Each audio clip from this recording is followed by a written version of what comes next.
Hello friends, welcome to angel place vlogs. இன்றைக்கி நம்ம சேனலில் என்ன பார்க்க போகிறோம் பார்த்தீங்கன்னா, ரொம்ப ஈஸியான, அதுவும் ரொம்ப ரொம்ப டேஸ்டியான இறால் பொடி மாஸ் தான் பார்க்க போகிறோம். இது பண்ணுறது ரொம்பவே ஈஸி, சீக்கிரம் பண்ணிடலாம். எந்த மசாலா பொருட்கள் இது கூட தேவையில்லை. நம்மகிட்ட வீட்டில் இருக்கிறதான சின்ன வெங்காயம், தக்காளி, பச்சை மிளகா வச்சு தான் பண்ண போகிறோம். ஆனால் டேஸ்ட்டு பார்த்திங்கன்னா ரொம்ப அட்டகாசமாக இருக்கும். நம்ம இறால்ல பிரியாணி, தொக்கு, கிரேவி, ஃப்ரை இப்படின்னு பல வரியாக பண்ணியிருப்போம். ஆனால் இந்த மாதிரி ஒருக்க ட்ரை பண்ணி பாருங்கள். ஊற்றி சாப்பிட எந்த சாம்பார், ரசம் எதுவுமே தேவையில்லை. வெறும் சாதம் இந்த பொரியலை வச்சுட்டு சாப்பிட்றலாம். அந்த அளவுக்கு இந்த இறால் பொடி மாஸ் அட்டகாசமாக இருக்கும். இது எங்கள் அம்மா பண்ணியிருந்தாங்க. அந்த ரெசிபியை தான் நான் இப்போ உங்களோட ஷேர் பண்ண போகிறேன். இந்த பொடி மாஸை எப்படி பண்ணலான்னு இப்போ பார்க்கலாம் வாங்க. இப்போ ஒரு கடாய் அடுப்பில் வச்சிடலாம். இப்போ ஆயில் சேர்த்துடலாம். ஆயில் கொஞ்சம் அதிகமாக இருந்தால் நல்லாயிருக்கும். இப்போ அதில் கடுகு சேர்த்துடலாம். இப்போ வாசனைக்காக ஒரு சின்ன துண்டு அளவுக்கு பட்டையை எடுத்து சேர்த்துக்கலாம். இது ஆப்ஷனல் தான், உங்களுக்கு தேவைப்பட்டுச்சுன்னா நீங்கள் சேர்த்துக்கோங்க. இப்போ பட்டை சேர்த்தாச்சு. சேர்த்ததுக்கப்புறமா இப்போ கடுகு பொரிஞ்சிட்டும். பொரிஞ்சதுக்கப்புறமா நம்ம சின்ன வெங்காயம் இதோட நல்லா பொடியாக கட் பண்ணி சேர்க்கணும். பல்லாரி வெங்காயம் இருந்தால் சேர்த்துக்கோங்க. ஆனால் சின்ன வெங்காயத்துக்கு தான் டேஸ்ட்டு அப்படியே இருக்கும், ரொம்ப நல்லாயிருக்கும்.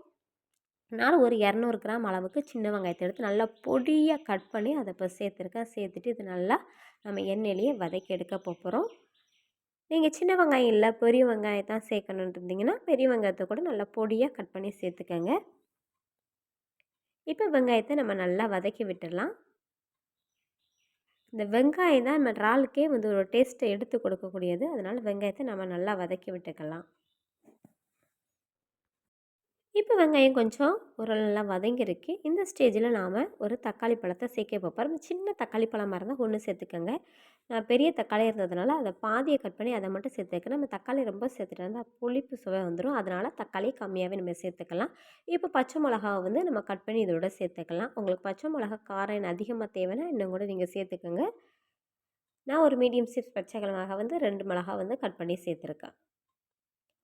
இப்போ இது எல்லாத்தையும் சேர்த்துட்டு நல்லா வதக்கி விட்டுக்கலாம். இப்போ வெங்காயம், தக்காளி இது நல்லா வெந்து வரணும். அது வரைக்கும் நம்ம வதக்கி விட்டுக்கலாம். இப்போ நான் இதை கொஞ்சம் தேவையான அளவு, அது வெங்காயத்துக்கும் அந்த தக்காளிக்கும் தேவையான அளவுக்கு உப்பை நான் இப்போ சேர்க்க போகிறேன். சேர்த்துட்டு அது கூடவே நம்ம மஞ்சத்தூளையும் நம்ம சேர்த்துக்கலாம்.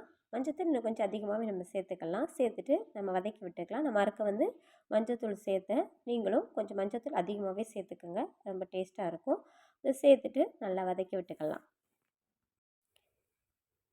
இப்போ பாருங்கள், நல்லா வதங்கிருச்சு. தக்காளி பழமும் நல்லா வெந்துருச்சு. இப்போ எனக்கு உப்பு இன்னும் கொஞ்சம் தேவைப்பட்டுச்சு. அதனால் தேவையான அளவு உப்பு சேர்த்துக்கலாம். நீங்களும் உப்பு சரி பார்த்து சேர்த்துக்கோங்க.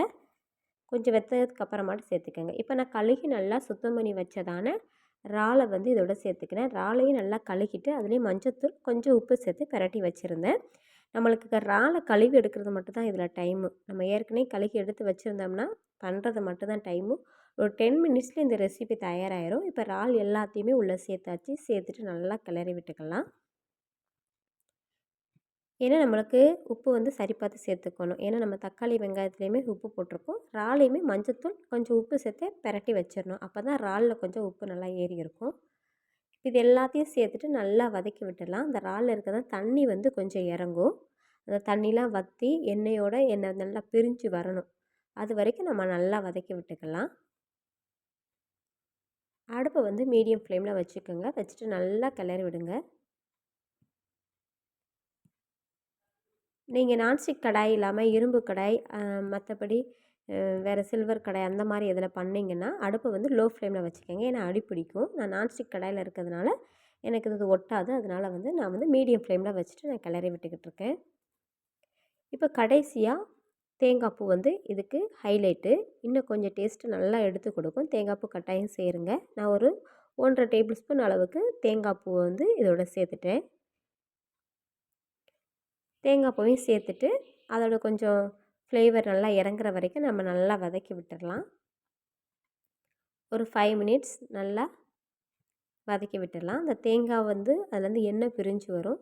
அதையும் நல்லா வதக்கி விட்டுட்டு ஒரு 5 மினிட்ஸ்னாலே போதும். நம்மளோட சுவையான நம்மளோட இறால் வந்து பொடி மாஸ் வந்து தயாராகிரும். இதுக்கு நமக்கு எந்த சைடிஷ் இல்லைன்னா பிரச்சனை இல்லை. இந்த இறால் பொடி மாஸே போதும். நல்லா சுடு சாதத்தை போட்டு இது நல்லா பிரட்டி சாப்பிட்டோன்னா அப்படியே அட்டகாசமாக இருக்கும். சிலர் முட்டை கூட சேர்த்துக்கிடுவாங்க. ஆனால் நான் வந்து முட்டை சேர்க்கலை. எனக்கு இந்த டேஸ்ட் ரொம்ப பிடிக்கும். இதே மாதிரி நீங்கள் கட்டாயம் ஒருக்கா ட்ரை பண்ணி பாருங்கள். இப்போ நம்மளோட சுவையான இறால் சின்ன வெங்காயம் பொடி மாஸ் வந்து தயாராகிட்டு. இந்த வீடியோ உங்களுக்கு பிடிச்சிருக்கு நம்புகிறேன். இந்த வீடியோ பிடிச்சிருந்துச்சுன்னா லைக் பண்ணுங்கள், கமெண்ட் பண்ணுங்கள். இது வரைக்கும் நம்ம சேனலை சப்ஸ்கிரைப் பண்ணாதவங்க மறக்காமல் சப்ஸ்கிரைப் பண்ணிடுங்க. தொடர்ந்து அடுத்த வீடியோவில் சந்திப்போம். நன்றி, வணக்கம்.